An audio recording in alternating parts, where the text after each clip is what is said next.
사느냐 죽느냐 그것이 문제로다 라는 유명한 대사가 있습니다. 셰익스피어의 4대 비극 중에 하나인 햄릿에 나오는 대사입니다. 아버지의 죽음 앞에서 스스로 목숨을 끊어야 할지 말지를 고뇌하면서 그의 절망을 이 독백으로 잘 표현해주고 있습니다.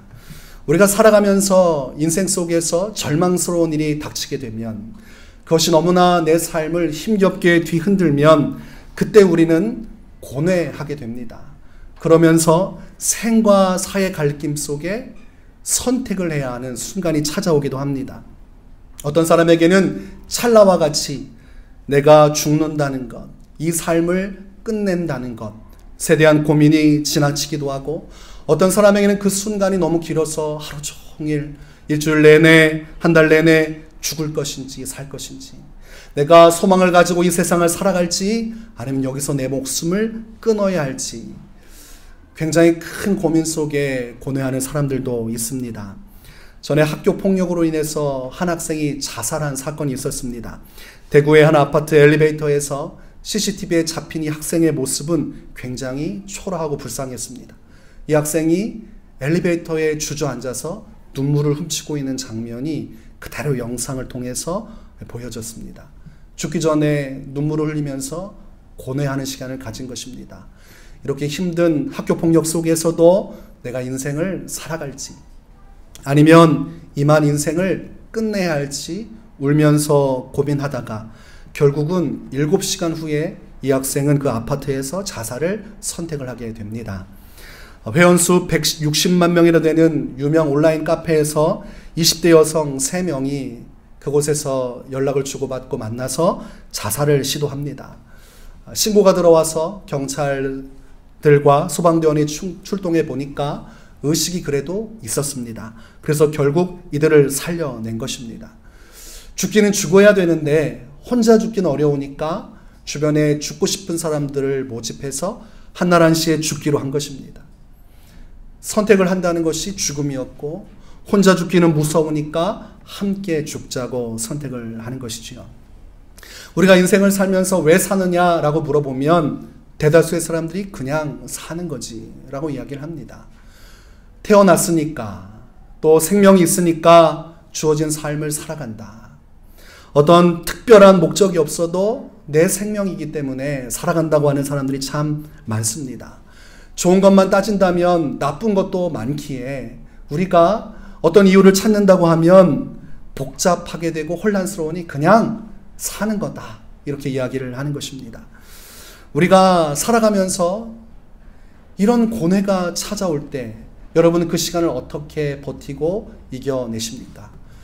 정말 죽고 싶은 마음이 들 때, 내가 굳이 이 세상을 살아야 할 이유가 무엇인가라는 마음이 들 때 여러분은 어떻게 생활을 하십니까?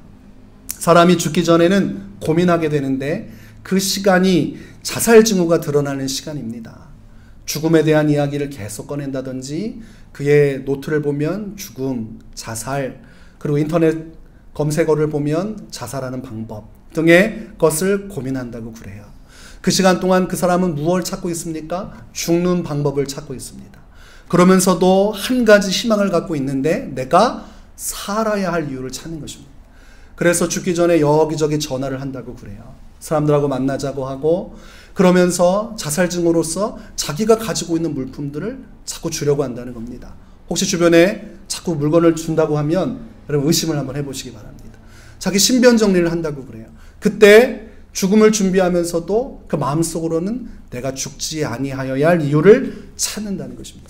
그래서 그 시간 동안 죽음을 준비하지만 마음속으로는 계속 내가 살아야 할 희망을 찾고, 내가 왜 살아야 하는지 의미를 찾고자 하지만 결국 많은 사람들이 내가 살아야 할 이유를 찾지 못한 채 생명을 마감하게 되는 일들이 일어나고 있습니다.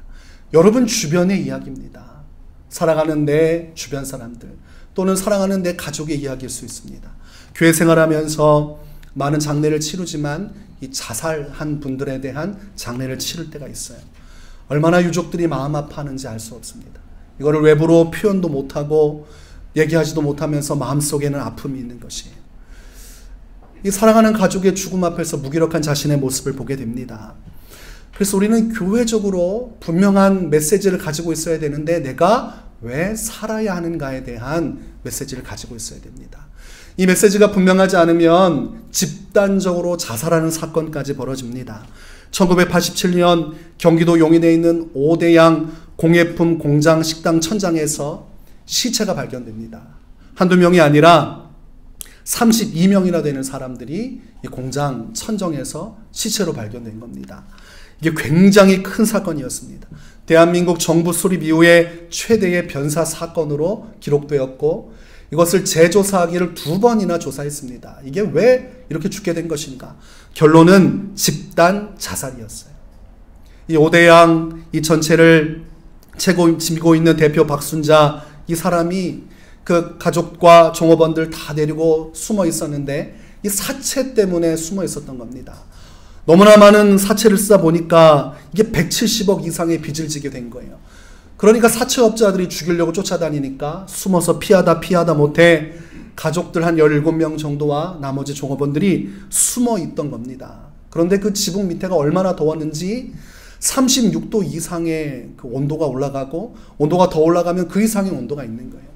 나중에 시체를 보니까 몸이 다 속옷만 입은 채로 그렇게 엉기설키 설켜서 죽어 있었습니다. 마지막에 결론 내리기는 4명의 남자들이 한 명 한 명씩을 다 죽인 다음에 최종적으로 이경수라는 사람이 마지막에 다 죽인 후에 자기가 목을 매다 자살하면서 32명 전원이 다 집단 자살했다고 결론을 내린 것입니다.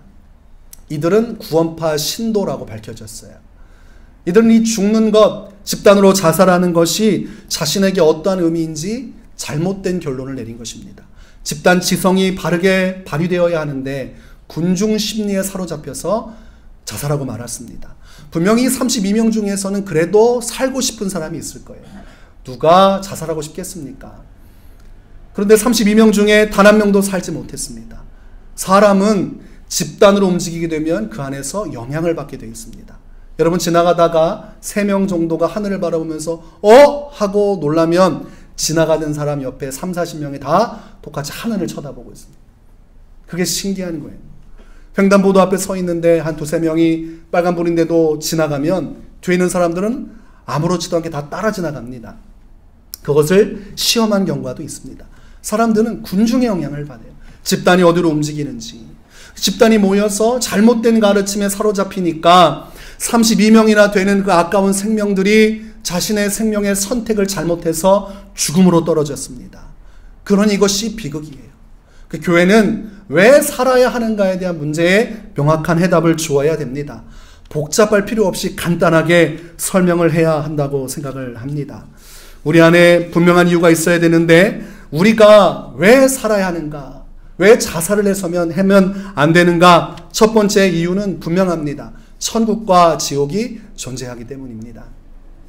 오늘날 많은 설교에서 천국 얘기는 나오지만 지옥 얘기는 나오지 않아요. 왜냐하면 기분이 좋은 얘기가 아니기 때문입니다. 그리고 어차피 예수 믿으면 다 천국 가지 않겠느냐? 그러니 굳이 우리가 지옥 갈 것도 아닌데 이야기할 필요가 뭐가 있냐? 예수 믿고 잘 살다가 천국 가는 쪽만 이야기합니다. 그러다 보니까 지옥의 존재를 알지 못하게 되니까 마지막 인생의 고뇌 속에서 죽음을 선택하는 그리스도인들이 나타나기 시작을 합니다. 괜찮을 거라 생각을 하는 것이죠. 구원파 신도들이 집단 자살하면서도 괜찮을 거다. 그들이 자살한 이유는 한 가지 아닙니까? 자살해도 천국에 갈 수 있다고 생각했기 때문입니다. 우리가 자살하는 것을 우리가 쉽게 표현하면 살인하는 행위와 같다고 할 수 있겠습니다. 그렇지요? 다른 사람을 죽이면 타살이지만 내가 나 자신을 죽이면 자살인 겁니다. 결국은 살인하는 행위입니다. 성경에서 출애굽기 20장 13절은 살인하지 말라. 명확하게 주님이 말씀하셨습니다. 하나님께서 사람을 창조하셨으니 사람의 생명을 거두는 것은 하나님의 섭리와 주관에 있는 것이지 너희의 임의적으로 사람을 죽여서는 안 된다. 그래서 성경에서도 정복전쟁이 일어날 때 그 살인이 합리와 합당화될 수 있는 유일한 한 가지는 하나님이 죽이라고 명령하셨을 때, 그 민족을 진멸하라고 말씀하셨을 때는 어린아이까지 죽일지라도 그것은 다 무죄한 것이 되었지만 하나님께서 허락하지 않은 죄를, 살인죄를 저지르면 그것은 심판의 대상이 되었습니다. 하나님은 우리에게 자신의 생명을 끊을 권한을 주신 바가 없습니다. 요한일서 3장 15절에 뭐라고 되어 있냐면 그 형제를 미워하는 자마다 살인하는 자니 살인하는 자마다 영생이 그 속에 거하지 아니하는 것을 너희가 아는 바라. 굉장히 중요합니다. 형제를 미워하는 것만으로도 하나님은 살인이라고 규정하겠다고 말씀하셨어요. 마음속으로 누군가를 미워하고 죽이고 싶은 마음으로 분노하는 것, 그것도 살인이라고 규정하셨다면 사람이 자신의 목숨을 스스로 끊는 행위, 그것을 실천하고 생명을 빼앗아가는 행위 그 자체는 엄청난 살인 행위라고 할 수가 있겠습니다. 대부분의 사람들이 이런 것을 이해를 못할 때가 많아요. 교회 생활을 하지만, 믿음 생활을 한다고 하지만 이 부분이 분명하지 않은 것입니다. 그래서 예수님께서는 이 지옥에 대한 얘기를 분명히 해주셨습니다. 하나님의 법을 떠나 살인하는 자가 가야 할 곳, 음란을 행하는 자가 가야 할 곳, 우상 숭배하는 자가 가야 할 곳, 하나님의 말씀을 벗어나 진리를 따르지 않는 들이 가야 할 곳은 바로 영원한 불못 심판, 지옥이라고 말씀해 주셨습니다. 제가 어렸을 때만 해도 이 지옥에 대한 얘기를 심심찮게 들었어요. 그래서 지옥에 대한 영화도 있었어요. 천국에 대한 영화도 있었고 지옥에 대한 영화도 있었고 여러 가지 많은 매체를 통해서 또 기독교적으로 이 지옥에 대한 경고가 굉장히 많았지만 참 신기하게도 오늘날 이 지옥에 대한 메시지는 사라졌습니다. 그러나 예수님은 분명히 말씀하시기를 마가복음 9장 48절과 49절에서 거기에서는 구더기도 죽지 않고 불도 꺼지지 아니하느니라. 사람마다 불로써 소금 치듯함을 받으리라. 이렇게 말씀하셨습니다. 영원한 지옥의 심판이 있는데 거기서 구더기조차 죽지 않을 것이다. 그리고 그곳의 불은 꺼지지 않을 것이다. 이 세상의 불은 꺼지기 마련입니다. 기름이 떨어지면 꺼지기 마련이에요. 강한 바람이 불어오면 꺼지기 마련입니다. 그런데 하나님이 심판하시는 그 지옥 심판은 불이 꺼지지 않는다고 되어 있습니다. 그리고 사람마다 불로써 소금 치듯함을 받는다는 것은 굉장히 중요한 것인데 이것을 쉽게 표현하면 소금에 절이듯 불에 절여질 것이다. 이렇게 세번역에서는 표현합니다. 사람이 불 가운데서 소금에 절이듯 불에 절여질 것이다. 그래서 예수님은 지옥에 가기보다 천국에 가라고 말씀하시면서 회개의 메시지를 선언하신 것입니다. 우리가 종합해 보면 자살하면 어디로 갑니까?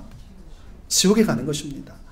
이것이 당연한 것이고 성경적인 것임에도 불구하고 말해주지 않으니까 사람이 마지막 인생의 고뇌 속에서 이 메시지가 없으니까 죽음을 선택하게 되는 거예요. 절망이 찾아오고 인생의 소망이 사라지고 어차피 살아봤자 고통이 더하다고 생각되는 그 순간, 그 한순간의 감정, 그것에 휩쓸려서 목숨을 끊을 때 이 지옥 심판에 대한 메시지가 있다면 사람은 절대로 죽을 수 없습니다. 자, 여러분 지옥에 가시겠습니까? 아니면 힘들어도 이 세상에 살아나가다가 천국 가시겠습니까? 당연히 지옥에 가고 싶지 않지요. 그러니까 예수 믿는 사람, 이 복음, 천국과 지옥, 완벽한 복음을 이해한 사람은 절대로 자살을 하지 않습니다. 자살을 선택할 수가 없어요. 저도 영적 전쟁하면서 귀신이 많이 시달리게 할 때마다 마음속에 불어넣어 준 마음이 죽음에 대한 마음이었어요. 아침마다 눈을 뜨면 어떻게 죽을 것인가? 목매달아 죽을 것인가? 뛰어내려 죽을 것인가? 약을 먹고 죽을 것인가? 요즘은 뭐 번개탄 같은 거 틀어놔서 수면 상태로 죽는 방법을 많이 쓴다고 그래요.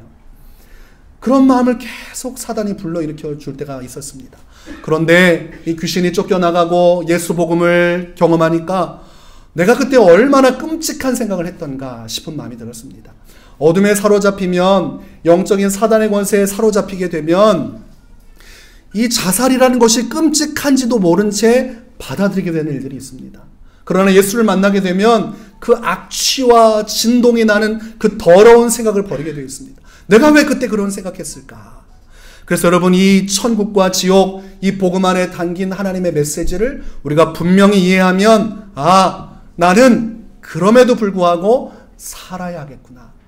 어쨌든 이 문제는 내가 살아서 해결해야 되지 죽어서 해결할 문제는 아니구나 분명한 선을 긋게 되어 있습니다. 그리고 이 땅에서 방법을 찾기 위해 분주하게 일하게 되는 것입니다. 성경에 보면 누가복음 말씀에 불의한 청지기에 대한 예화가 있습니다. 이 불의한 청지기는 제대로 일을 못해서 주인에게 해고 통보를 받습니다. 얼마 안 있으면 쫓겨나게 되어 있는 것이에요. 그래서 그 사람이 무슨 일을 했냐면 주인에게 빚진 사람들을 찾아내서 그것을 삭감해 주기 시작했습니다. 보니까 기름 100마를 빚진 자가 있으면 그것을 50으로 바꾸어 주고 밀 100석을 빌린 자가 있으면 80으로 바꾸어 줬습니다. 무슨 일을 한 거예요? 자신이 해고당한 이후에 살아야 할 삶에 대해서 준비하는 과정을 갖게 된 것입니다. 이 불의한 청지기에 대해서 성경은 지혜롭다라고 평가를 합니다. 그의 삶은 엉망이었지만 어떤 점이 지혜롭습니까? 이 땅의 것이 전부가 아니라는 것, 자기의 요 삶이 전부가 아니라 그 다음 삶이 예정되어 있음을 깨닫고 준비의 지혜가 있었습니다. 우리가 예수를 믿는다는 것은 이 땅만을 살아가는 것이 아니에요. 죽음 이후에 펼쳐질 세계를 염두하며 살아갈 때 우리는 하나님께서 지혜롭다고 말씀하시는 겁니다. 그래서 여러분 아무리 큰 문제가 있어도 내 생명을 끊는 것은 최악의 수입니다. 죽음 이후에 그 다음의 세계를 생각한다면 잠깐의 이 100여 년간의 삶을 위해서 영원한 세계를 멸망으로 간다는 것 있을 수 없는 일이라고 할 수가 있겠습니다. 자살을 선택한 사람들 중에 가장 마음이 아픈 것은 예수님을 믿는다고 해서 교회에 등록이 되고 성도라는 이름을 가졌음에도 자살한 사람들일 것입니다.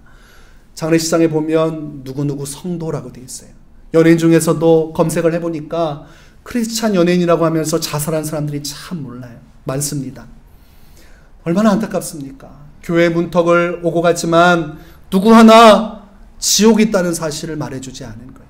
교회 와서 좋은 말 듣다가 그냥 잘 먹고 잘 사는 얘기 듣다가 이 잘 먹고 잘 사는 문제가 해결이 안 되고 명예가 회복이 되지 않고 사람들에게 비난을 받고 하니까 그냥 그 자리에서 목숨을 끊는 일들이 벌어진 것입니다.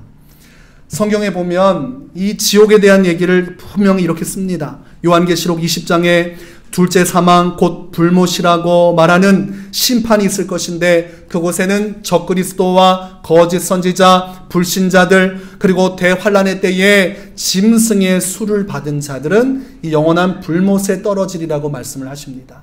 그러니 얼마나 슬픈 일입니까? 여러분 우리와 우리의 가정과 우리의 삶에 어느 누구도 자살하지 않기를 위해서 기도하시기 바랍니다. 그리고 그들에게 이 복음을 전해주시기 바랍니다.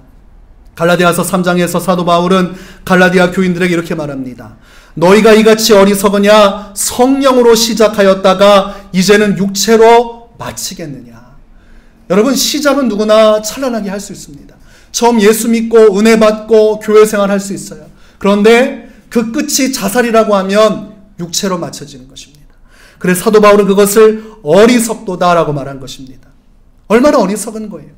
끝까지 하나님의 은혜 속에서 이 땅에서 잘 살다가 내 생명 주께로 맡길 때 우리에겐 천국이 열릴 것이니 여러분 우리가 끝까지 인내하면서 믿음으로 살아가야 할 것입니다.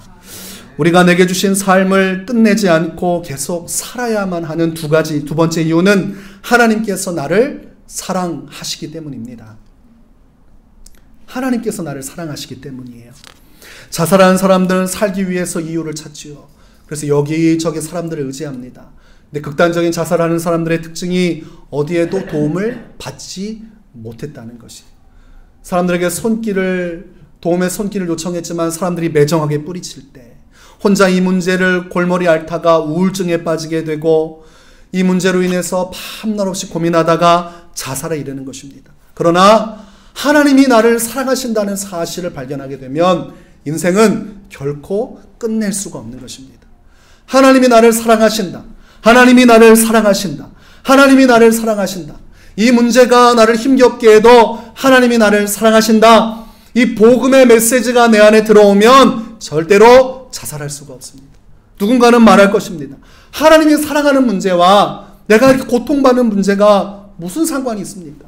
나를 사랑한다고 하면서 나는 이 문제에 고통받고 있으니 내가 죽는다고 해서 뭐가 문제겠습니까? 라고 말할 수가 있습니다. 자, 그러나 우리가 중요한 것을 깨달아야 됩니다. 우리를 사랑하신 하나님이 어떠한 분인가? 여러분이 돈이 굉장히 많아요.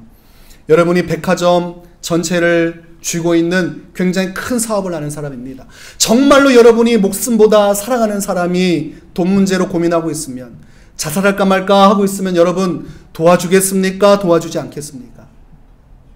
어려운 일 아니잖아요. 돈 많은 사람에게 돈 주는 건 문제가 안 됩니다. 사랑하는 사람을 위해서 왜 돈을 못 줍니까? 하나님이 나를 사랑하시는데 그 하나님은 전지전능한 분이시라. 내가 어떠한 문제 속에서 죽음을 고민한다 할지라도 하나님은 그 문제를 해결하실 수가 있습니다. 그래서 죽지 않아도 되는 것입니다. 하나님이 나를 이처럼 사랑하고 나를 이처럼 사랑하는 하나님이 전지전능한 분이라면 내 앞에 있는 모든 문제를 그분이 맡아서 도와주시면 모든 문제가 깔끔하게 해결되겠지요. 그것을 깨닫지 못하니까 절망 속에 자살하는 것입니다. 주님의 사랑에 대해서는 로마서 5장 3절에 이렇게 말합니다. 우리가 아직 죄인 되었을 때에 그리스도께서 우리를 위하여 죽으심으로 하나님께서 우리에 대한 자기의 사랑을 확증하셨느니라.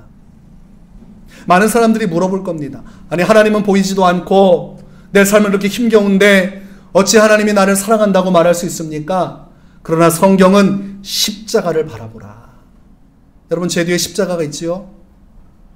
지난번도 말씀드렸다시피 저는 십자가를 머리에 꽂고 지금 설교를 하고 있습니다. 이런 목회자가 어디 있습니까? 십자가를 제 마음속에 새기고 머리에도 꽂고 설교를 하고 있습니다. 교회에다가 왜 십자가를 두냐면 십자가는 곧 하나님의 사랑을 의미하기 때문입니다. 이렇게까지 너희를 사랑한다. 내 아들 예수 그리스도를 십자가에서 죽이기까지 나는 너희를 사랑한다는 것을 하나님이 먼저 보여주신 것입니다. 정말 사랑하는 사람은 먼저 고백하게 돼 있어요. 여러분들 결혼하시기 전에 누가 먼저 고백하셨습니까? 그분이 더 사랑하는 겁니다. 저희 가정 어땠을 것 같습니까? 여러분의 예상과 다를 수가 있습니다. 사랑하면 먼저 고백하게 돼 있어요. 하나님께서 우리에게 먼저 보여주신 사랑이 십자가입니다. 이 십자가 대속의 피를 통하여 누구라도 하나님의 자녀가 되고 천국의 백성이 되고 새로운 삶을 시작할 수 있는 사랑을 보여주셨고 우리는 그 사랑을 따라 이곳에 왔습니다. 그러니 이 사랑을 붙들지 않으면 우리의 삶은 허망할 수밖에 없어요. 여전히 우리는 세상의 정욕과 욕망, 죄악 가운데 방황하게 될 것이고 곧 다가올 죽음 앞에서 내 인생의 시련 앞에서 죽을지 말지 매일마다 고뇌할지 모르겠습니다. 그러나 이 십자가 사랑이 확신하면 나는 죽을 수 없는 거예요. 하나님이 내게 주신 이 아름다운 삶을 살아갈 것이고 나는 주님의 능력으로 승리할 것이라고 선포하며 살아갈 수 있습니다.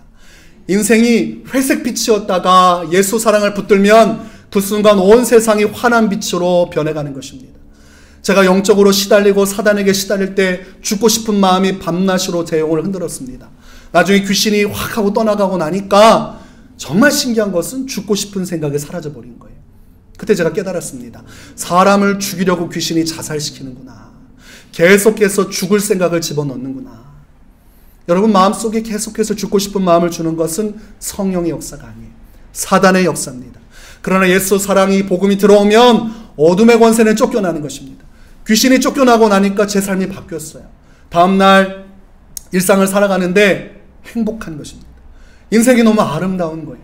어제는 세상이 온통 빨갛게 보였고 어떻게 죽으면 내가 행복할까 싶었는데 다음날 주님의 은혜가 내게 임하고 어둠의 권세가 떠나가고 십자가의 은혜가 내게 임하니까 세상이 밝아 보이고 하나님께서 주신 세상에서 주님과 동행하고 싶고 그러다 보니까 길거리를 지나면서 찬양을 하게 되고 교회를 볼 때마다 정말 은혜를 사모하게 되고 그리고 하나님 앞에 기도했더니 주님이 모든 문제를 해결해 주시는 이 새로운 세상이 있구나.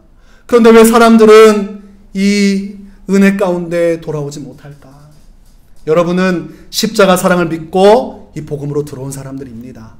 끝까지 이 십자가 사랑을 놓치시면 안 됩니다. 사랑을 멀리하면 그때부터 사단이 여러분을 흔들기 시작해요. 거봐, 인생 참 허망하지? 거봐라, 교회 생활한다고 해서 고단하기만 하지? 교회 가도 행복이 없고 세상에도 행복이 없고 여전히 이 문제는 네 문제고 네가 이 문제 해결 못하면 너는 죽어야 된다. 사단은 계속 얘기할 것입니다. 그럴 때마다 사탄아 물러가라. 하나님이 나를 사랑하신다. 전능하신 하나님이 이 문제를 해결해 주실 것이다.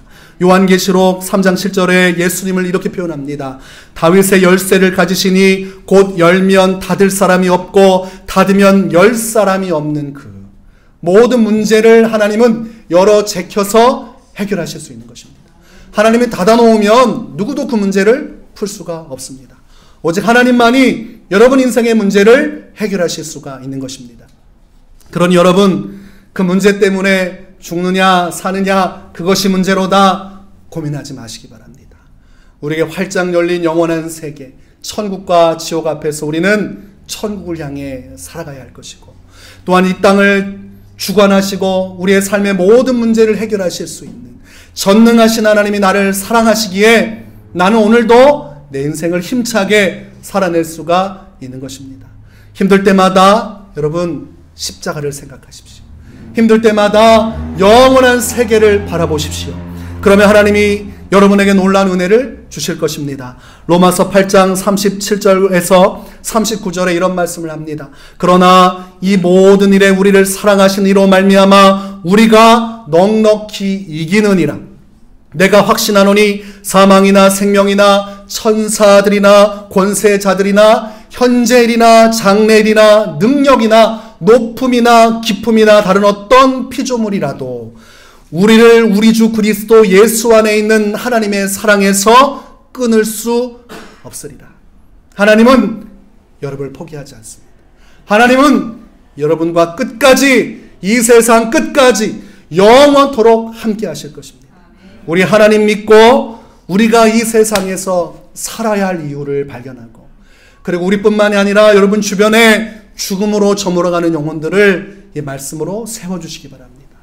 영원한 천국과 지옥이 있다는 사실, 우리 하나님이 우리를 너무나 사랑하신다는 사실, 그것을 전하면 우리 공동체뿐만이 아니라 이곳에 함께할 사람들, 여러분 주위의 모든 사람들이 우리와 하나가 되어서 예수님 믿는 기쁨으로 새로운 삶을 살게 될 것입니다. 이런 놀라운 복음의 역사 속에 믿음의 승리를 이루어 나가는 축복의 삶이 되시기를 주의 이름으로 축원합니다.